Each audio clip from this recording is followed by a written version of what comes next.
benim ismim Memnun Atmayırım. Benim adım Süreyya. Şimdi biz Kızılay'da dinleyimiz Ayça'nın niyesi mahabat.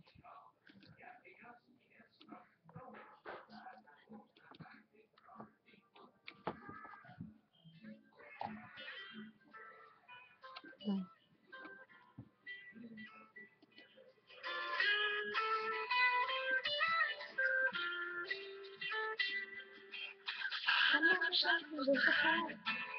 Söyleşirdim sonra taşar. Bir de ikinci miydi, bir de şişinci miydi? Ayça'nın niyesi mahabat. Ayça'nın niyesi mahabat. Ayça'nın niyesi mahabat. Manzara Çelikinin rayını sıralar. Şirin kondisine dozıp iyice çıkan canı çocuk. Ayça'nın niyesi mahabat. Ayça'nın niyesi mahabat. Ayça'nın niyesi mahabat. Şirin Hey, hey,